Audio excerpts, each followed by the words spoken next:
विद्यार्थियों, आज हम इस वीडियो में आंतरिक अंकेक्षण के बारे में बात करेंगे। आंतरिक अंकेक्षण है वह आंतरिक नियंत्रण प्रणाली का ही एक प्रकार है। जैसा कि आपने पहले पढ़ा है कि आंतरिक नियंत्रण जो प्रणाली है उसमें दो प्रकार की विधियों का प्रयोग किया जाता है। एक तो है आंतरिक निरीक्षण और दूसरा है आंतरिक अंकेक्षण। तो आज हम आंतरिक अंकेक्षण के बारे में बात करेंगे। आंतरिक अंकेक्षण व्यावसायिक संस्था के लेखों की एक जांच है जो संस्था द्वारा इस कार्य के लिए नियुक्त कर्मचारियों द्वारा नियमित रूप से किया जाता है। व्यवसाय में इस कार्य के लिए अलग स्टाफ होता है जो आंतरिक अंकेक्षक के अधीन कार्य करता है। अर्थात कि अंकेक्षण, जैसा कि आप जानते हैं, व्यवसाय के हिसाब किताब की जांच करना अंकेक्षण कहलाता है। तो व्यवसाय में स्थायी रूप से एक आंतरिक अंकेक्षक के स्टाफ को नियुक्त कर दिया जाए जिसका एक मुखिया हो, और वह मुखिया और उसका स्टाफ नियमित रूप से प्रतिदिन व्यापार में होने वाले हिसाब किताब एवं लेखों की जांच करे और हिसाब किताब के बारे में कोई भी गड़बड़ी हो या शुद्धि हो उसके बारे में जानकारी प्रदान करे। आंतरिक अंकेक्षक के लिए ये जरूरी नहीं है कि उसमें व्यावसायिक अंकेक्षक की योग्यताएं हो, अर्थात वो सीए हो या आईसीडब्ल्यूए हो। एक सामान्य व्यक्ति जिसको लेखांकन का पूर्ण ज्ञान हो, लेखांकन प्रक्रिया का पूर्ण रूप से जानकारी हो, वह व्यक्ति भी आंतरिक अंकेक्षक का कार्य कर सकता है। एक व्यापार के लिए आंतरिक अंकेक्षक की नियुक्ति अनिवार्य है या नहीं, यह इस बात पर निर्भर करता है कि व्यापार का प्रकार है वो कैसा है। क्योंकि जो छोटा व्यापार है उसके लिए आंतरिक अंकेक्षक की इतनी अधिक आवश्यकता नहीं होती है, किंतु फिर भी कंपनी अधिनियम 2013 की धारा 138 के द्वारा निम्नलिखित प्रकार की कंपनियों के लिए आंतरिक अंकेक्षक की नियुक्ति करना आवश्यक होता है, जिसमें है पहला, प्रत्येक अनुसूचित कंपनी, अर्थात ऐसी कंपनियां जिनका स्टॉक एक्सचेंज में जो अनुसूचित हैं, लिस्टेड हैं, उन कंपनियों के लिए आंतरिक अंकेक्षक की नियुक्ति है वो अनिवार्य है।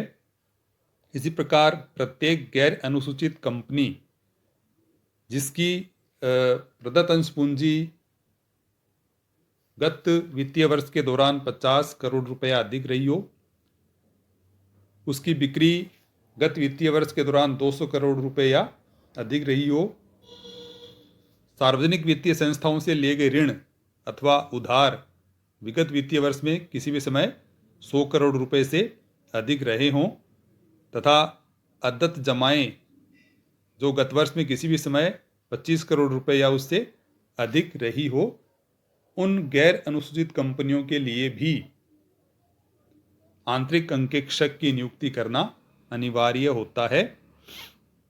इसी प्रकार प्रत्येक निजी कंपनी जिसकी गत वर्ष के दौरान बिक्री 200 करोड़ रुपए या उससे अधिक हो और गत वर्ष में बैंकों से अथवा सार्वजनिक वित्तीय संस्थाओं से लिए गए अदत्त ऋण अथवा उधार 100 करोड़ रुपए या उससे अधिक हो, ऐसी निजी कंपनी के लिए भी आंतरिक अंकेक्षक रखना है अनिवार्य होता है।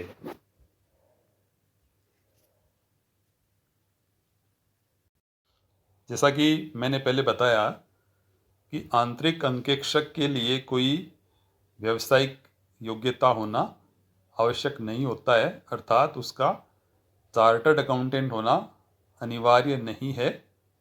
एक आंतरिक अंकेक्षक को अच्छा लेखापाल होना चाहिए, योग्य लेखापाल होना चाहिए, और उसे लेखों और आर्थिक मामलों की अच्छी जानकारी होनी चाहिए, जिससे वह व्यापार के हिसाब किताब की भली प्रकार से जांच कर सके और उसे जो व्यावहारिक प्रक्रिया है व्यापार की, लेखों की, उसकी पूरी जानकारी हो। अब हम बात करेंगे आंतरिक अंकेक्षण के उद्देश्यों के बारे में। जैसा कि आप जानते हैं, अंकेक्षण का मुख्य उद्देश्य क्या है कि एक अंकेक्षक है वो व्यापार के हिसाब किताब की जांच करके हिसाब किताब के लेखों की शुद्धता प्रमाणित करता है और यह विश्वास दिलाता है व्यवसायी को कि उसके लेखों में किसी प्रकार का कोई छल कपट या गबन नहीं है तथा किसी भी प्रकार की कोई अशुद्धि नहीं है। फिर भी कुछ बिंदुओं के जरिए हम इसके उद्देश्यों को देखते हैं, जिसमें पहला है आंतरिक निरीक्षण के प्रभाव का विश्वास दिलाना। आंतरिक निरीक्षण की प्रणाली है वह भी आंतरिक नियंत्रण की प्रक्रिया में ही आती है। आंतरिक निरीक्षण के प्रभाव का विश्वास आंतरिक अंकेक्षण कैसे दिलाता है? यदि व्यापार में नियमित रूप से जो जांच की जाती है हिसाब किताब की, उसमें कोई भी गड़बड़ी नहीं आती है, तो यह वह कह सकता है कि भाई आपके द्वारा यानी व्यवसाय के में जो आंतरिक निरीक्षण की प्रणाली अपनाई गई है वो प्रभावी है। उसका प्रभाव ये है कि व्यापार के हिसाब किताब में शुद्धता है और कोई भी गड़बड़ी नहीं है। दूसरा बिंदु है यह देखना कि व्यवहार अधिकृत है, अर्थात अंकेक्षक की यह जिम्मेदारी होती है कि वह प्रत्येक व्यावसायिक व्यवहार को देखे कि भाई यह व्यापार से संबंधित है या नहीं है। इसी प्रकार अगला पॉइंट है छल कपट को ढूंढना। अंकेक्षण का प्रमुख उद्देश्य यही होता है कि व्यवसाय में किसी भी प्रकार का छल कपट नहीं हो, इसी के लिए अंकेक्षण कार्य वो करवाया जाता है, तो यह प्रमुख उद्देश्य है ही। इसी प्रकार छल कपट को रोकना, ये भी इसी से संबंधित है। अगला पॉइंट है अशुद्धियों को रोकना व ज्ञात करना। तो अंकेक्षण का मुख्य उद्देश्य ये अपने आप में या पहले से ही है कि व्यापार में कोई भी अशुद्धियां हैं वो नहीं हो, और अगर हैं तो उन्हें ढूंढे और ऐसी व्यवस्था करे कि वो अशुद्धियां आगे नहीं हों। अगला पॉइंट है वैधानिक अंकेक्षण को सुगम बनाना। कुछ जो व्यवसाय हैं उनके लिए कानूनी रूप से अंकेक्षण कराना अनिवार्य होता है, और यह अंकेक्षण कार्य एक प्रोफेशनल अंकेक्षक यानी जो चार्टर्ड अकाउंटेंट है वही कर सकता है। तो वैधानिक अंकेक्षण को सुगम बनाने से मतलब ये है कि अगर व्यापार में अच्छी आंतरिक अंकेक्षण की प्रणाली विद्यमान है तो वैधानिक अंकेक्षक को अपना अंकेक्षण कार्य पूर्ण करने में अधिक परिश्रम नहीं होता और वो आसानी से अपने कार्य को पूरा कर सकता है, सुगमता से अपना कार्य कर सकता है। अगला पॉइंट है प्रक्रिया में सुधार करना। व्यापार में जो लेखे रखे जाते हैं और उनके रखने के संबंध में जो भी प्रक्रियाएं होती हैं उनको देखना, उनकी कमजोरियों को निकालना और उनमें आवश्यक सुधार करना भी एक आंतरिक अंकेक्षक का कार्य होता है और उसका ये प्रमुख उद्देश्य होता है। इसी प्रकार है पुनर्निरीक्षण या पुनर्परीक्षण का कार्य करना। तो कर्मचारियों द्वारा जो कार्य किए जाते हैं व्यापार में, उन कार्यों का पुनर्निरीक्षण या परीक्षण करना भी आंतरिक अंकेक्षक का एक प्रमुख उद्देश्य हो सकता है। वह उन कार्यों को पुनः जांच करके उस कार्य के बारे में वो सही है या नहीं इसके बारे में अपनी राय दे सकता है। अब हम बात करते हैं आंतरिक अंकेक्षण की सीमाओं के बारे में, अर्थात उसकी लिमिटेशंस क्या क्या हैं। तो उसको कुछ बिंदुओं द्वारा यहाँ पे बताया जा रहा है, जिसमें पहला बिंदु है सीमित योग्यता। आंतरिक अंकेक्षक है वो एक योग्यताधारी नहीं होता है, अर्थात वो चार्टर्ड अकाउंटेंट नहीं होता है, और ये होना भी कोई अनिवार्यता नहीं है कि भाई आंतरिक अंकेक्षक वो सीए ही हो। तो एक सामान्य व्यक्ति भी हो सकता है जिसको लेखांकन का नॉलेज हो, तो उसकी योग्यता वहाँ पे सीमित हो जाती है, क्योंकि एक प्रोफेशनल जो अंकेक्षक होता है और एक सामान्य रूप में जो जानकारी रखने वाला व्यक्ति होता है, अंकेक्षण का जो कार्य करता है, उनमें अंतर आना स्वाभाविक ही होता है। अतः जब कोई ऐसा छलकपट या गबन किया जाए जो बहुत ही शातिरित तरीके से किया गया है, तो उसको सामान्य रूप से जो ज्ञान रखने वाले व्यक्ति है वो नहीं पकड़ पाता। इसी प्रकार दूसरा बिंदु इसमें आता है स्वतंत्रता में कमी।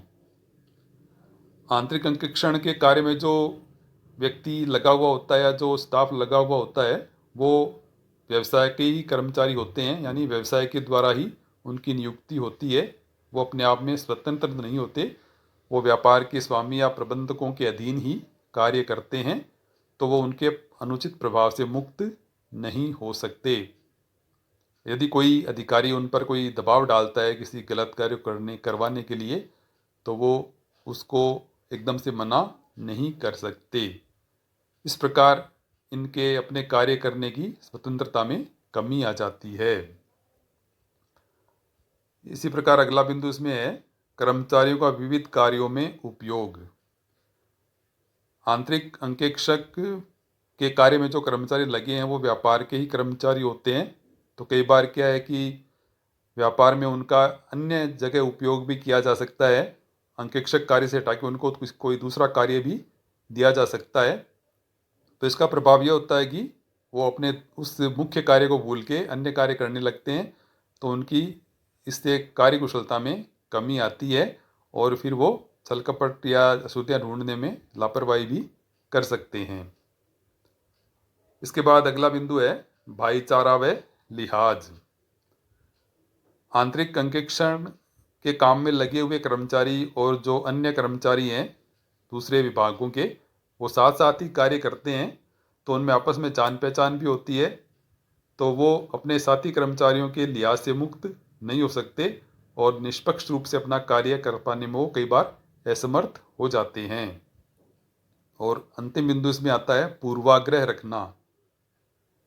आंतरिक अंकेक्षण के कार्य में लगे हुए कर्मचारी अन्य कर्मचारियों के बारे में पहले से ही सुनी सुनाई बातों पर या व्यक्तिगत सूचनाएं वो किसी से जानकारी लेते हैं या कोई उनको दूसरा कर्मचारी बताता है, तो उससे वो उनके बारे में पूर्वाग्रहों से ग्रसित हो सकते हैं।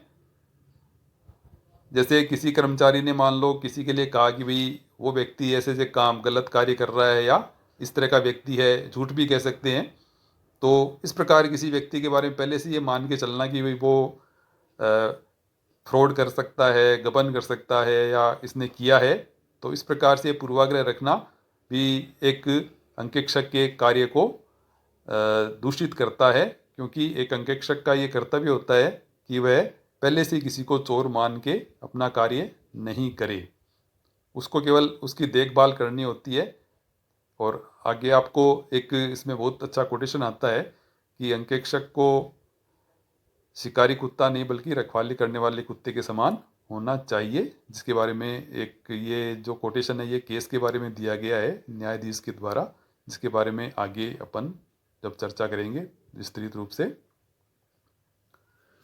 इसके बाद आता है इसमें कि वैधानिक अंकेक्षक की आंतरिक अंकेक्षण पर निर्भरता, कि एक जो वैधानिक अंकेक्षक है जो अपना कार्य करने में आंतरिक अंकेक्षण पर किस प्रकार कितना निर्भर हो सकता है, क्योंकि वैधानिक अंकेक्षक सामान्यतः वित्तीय वर्ष के अंत में अपना अंकेक्षण कार्य करते हैं और वैधानिक अंकेक्षक है वो एक कानून द्वारा उनकी नियुक्ति करना है वो अनिवार्य होता है, और वैधानिक अंकेक्षक है वो एक व्यावसायिक योग्यताधारी व्यक्ति होता है, अर्थात वो एक सीए होता है।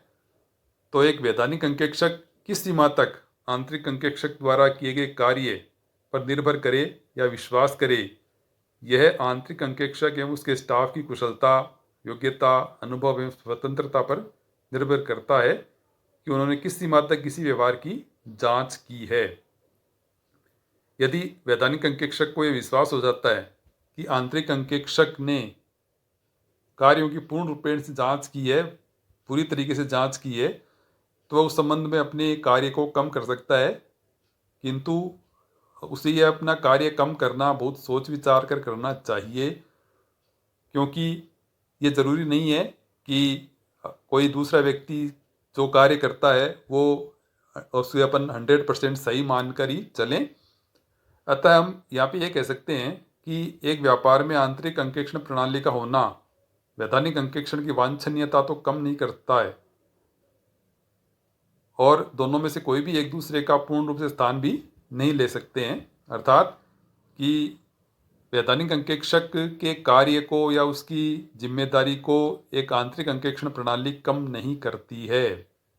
उसे अपना कार्य जिस प्रकार करना होता है उसी तरह से करना चाहिए, क्योंकि आंतरिक अंकेक्षक और वैधानिक अंकेक्षक दोनों एक दूसरे का स्थान नहीं ले सकते। अपन ये नहीं कह सकते कि भाई अगर आंतरिक अंकेक्षण प्रणाली विद्यमान है तो वैधानिक अंकेक्षक कोई कार्य करे ही नहीं, सामान्य रूप बस अपनी रिपोर्ट दे दे सामान्य रूप में जांच करके।